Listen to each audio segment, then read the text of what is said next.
Welcome back to Python tutorial, and in this module we are going to be talking about booleans or boolean as some people propose to call it. Okay, irrespective of the pronunciation, what actually matters is to get the understanding behind the boolean form. So let's just proceed with the shebang line. Python 3, just for professional case. Okay, so what is actually a boolean? So a boolean is actually introducing logic during the course or studying of computer science, and that is actually when we begin to learn about the three logics that we can have, which it can either be true, false, or also like that. So that's actually how we learned it. It's not really the logic, but those are actually the two variables that are being mostly used in logic.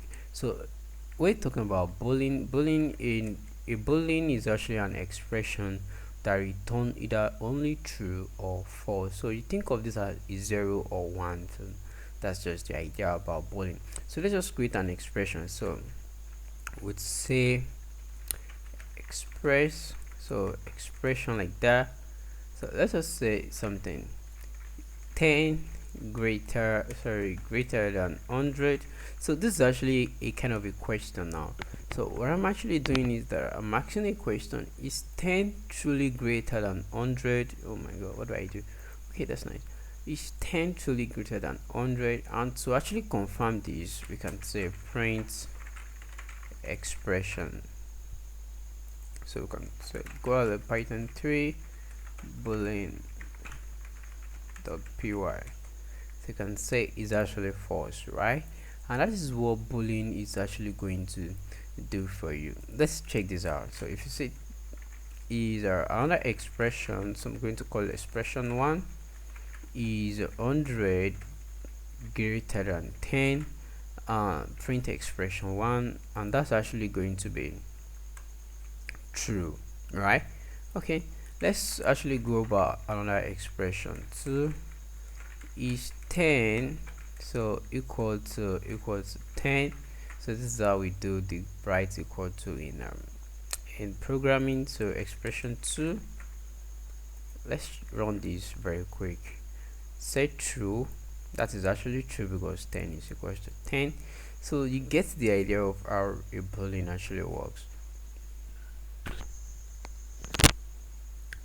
Okay, so where exactly do we actually need the use of boolean? So we need it in a lot of situation, probably in a conditional statement or in a kind of a statement like this. We need, let me create something. Okay, use something real quick. So I'm going to create a string, and inside that string I'm going to say this is a Python program. Okay, get the idea. So I'm just going to ask a query now. So I'm going to ask, write a program that actually check if Python is actually inside this word. So we can just say x is equals to Python in string. So you get this idea now. So if I actually go ahead and say print x, so that's actually going to be true. The reason why it is actually returning true to me is because x actually Python actually exists inside this statement. So let's run this together, so you can see this is actually true right here. So Python exists. So let's just ask another question, like is Java exist inside this statement? So definitely that's going to be false because Java doesn't actually exist inside this statement. So this is actually a Python program rather than being a Java program. So you get the idea.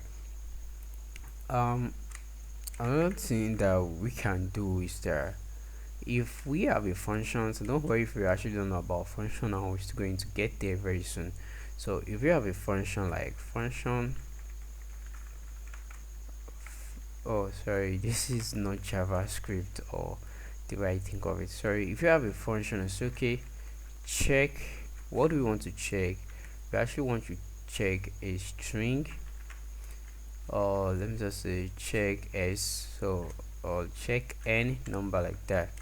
So put this thing, this guy, I'm going to put it right here. So instead of actually checking this, I'm just going to press. Don't worry if you don't understand the syntax. I'm just trying to read this in a very nice way. Then we say return x.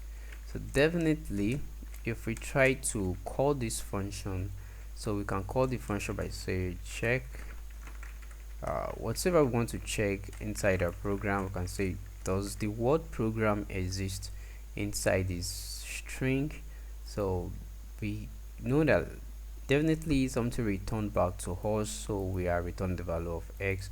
So we can say print this. Okay, let's just run this, and it said true because the word program actually exists right inside a string. So we can just try it with, do we have anything like Kotlin? So Kotlin is another programming language. I've not written Kotlin before. I'm cool with my Python, C++, and JavaScript. So I'm good with the three of them. They're actually a nice combination. Okay, so you can see it's a false. So that is how you use the true and false. You use true, true or false, right in your program. So you get the idea. See you in the next tutorial, please.